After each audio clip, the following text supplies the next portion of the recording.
장동혁 대표를 비롯한 국민의힘이 전륜 선언을 한 것을 어떻게 평가해야 할까요? 마지못해 한 것입니다. 장동혁 대표가 마음에 안 들 수는 있습니다. 하지만 그렇다고 해서 장동혁도 엔추파도스네 해버리고 국힘 탈당한다, 신당 만들자 하시면은 결국에는 이 일들을 꾸미고 있는 세력을 지지하게 되시는 겁니다. 구체적으로 한동훈 지지 세력을 들 수가 있는데요. 그런데 한동훈 지지 세력의 배후에는 민주당 조직이 움직이고 있는 것이, 이 내용에 대해서 말씀드리기 전에 트루스포럼은 탄핵 사태 문제점에 대해서 초기부터 대응을 해왔습니다. 박근혜 대통령 탄핵 사태 문제점에 대해서도 초기부터 대응을 했고, 윤석열 대통령의 탄핵 사태에 관해서도 사실은 좌파 진영의 탄핵 시도가 계엄 이전부터 있었습니다. 트루스포럼은 그때부터 목소리를 냈습니다. 또한 부정선거에 관해서는 2020년 4월 15일 총선이 있고 난 직후부터 국민의 검증권을 내세우면서 국민의 검증권을 보장하라, 부정선거에 관한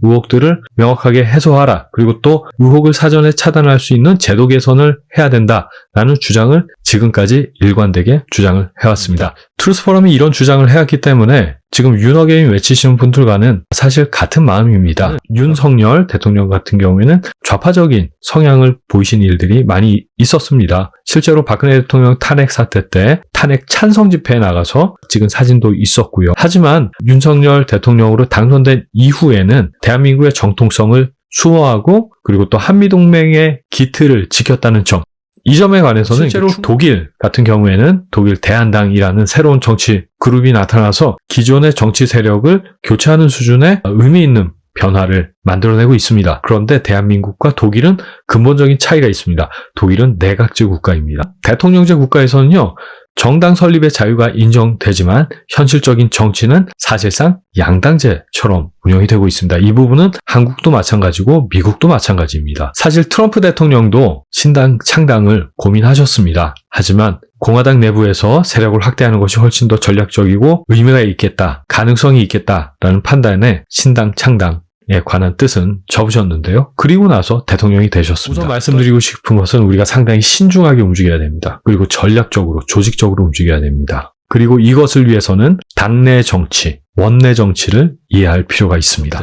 난파된 간첩들에게 사상교육을 받으면서 잘하셨던 표병관 선생님은 김영삼 정부 시절에 시민사회 수석이었던 김정남 수석이 조선노동당의 당적이 있는 사람이다, 이런 말씀까지 하셨습니다. 그런데 이것이 지금 대한민국, 특별히 이게 보수진영, 보수정당의 현실이란 것을 우리가 잘 감안하고 지혜롭고 전략적으로 접근해야 할 시점이 아닌가 싶습니다. 부정선거에 대한 명확한 규명과 탄핵 사태의 부당성을 외치시는 그런 분들의 목소리가 저는 70%, 80% 이상이라고 생각을 합니다. 그런데 이 조직화된 20%가 아주 체계적으로 움직이면서 원내를 장악하고 있습니다. 이것이 지금의 현실이란 거 우리가 잊지 말았으면 좋겠습니다. 한동훈 지지 세력의 배후에는 민주당 조직이 움직이고 있는 것이 공공연한 사실입니다. 그렇기 때문에 장동혁 마음에 안 든다, 국민의힘 마음에 안 든다, 탈당해서 신당 차리자, 이런 주장을 섣불리 하는 것은 사실 이들, 민주당을 이롭게 하는 일일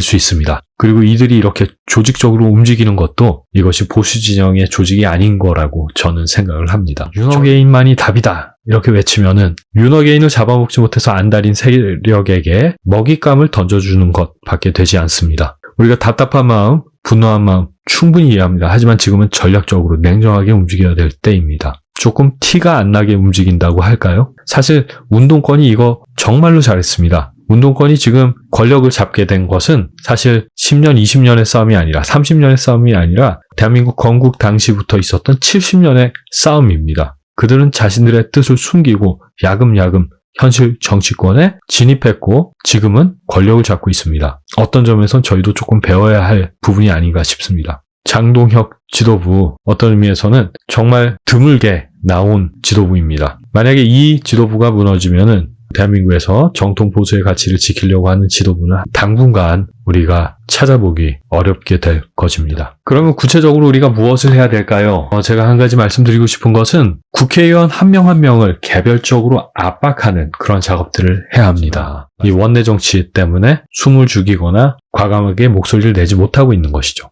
우리가 이런 의원들을 깨워야 됩니다. 아무리 많은 사람들이 광장에 모여도 언론을 외면하고 국회의원들도 자기들이 직접적으로 공격을 받지 않는 이상 그 무수한 사람들 목소리에 귀 기울이지 않는 것이 안타까운 현실입니다. 우리가 이 현실을 타개해 나가야 됩니다. 그리고 두 번째로 다가오는 지방선거, 좋건 싫건 적극적으로 선거에 참여해야 합니다. 어떤 분들이 이렇게 말씀하십니다. 어차피 부정선거인데 뭐하러 투표하냐 이렇게 말씀하시는데요. 아닙니다. 어차피 부정선거였지만 트럼프 대통령 당선됐습니다. 윤석열 대통령이 당선된 선거에서도 그 당시 부정선거를 우려하시는 분들이 많이 계셨습니다. 그런데 그럼에도 불구하고 많은 분들이 투표에 참여해 주셨기 때문에 그런 결과를 만들어낼 수 있었던 것입니다. 우리 모두가 한마음으로 움직여야 합니다. 물론 미국을 적극적으로 설득하는 일도 함께 진행해야지요.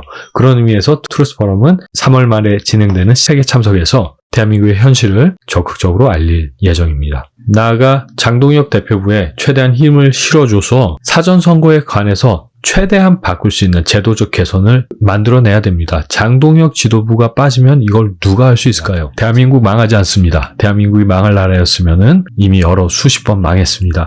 윤석열 대통령 원래 좌파적인 성향이 상당히 강하던 분이셨는데요. 그런데 이런 분이 대한민국의 정체성 그리고 또 부정선거 의혹에 관해서 적극적인 목소리를 내실 정도로 변화하신 것, 이것이 저는 역사의 섭리라고 생각합니다. 개인적으로는 이것이 하나님의 섭리라고 생각을 하는데요. 이 섭리적인 흐름을 저는 거스를 수는 없을 것이라고 생각합니다. 그러니까 여러분 지치지 마십시오. 저륜 선언 때문에 너무 절망하지 마십시오.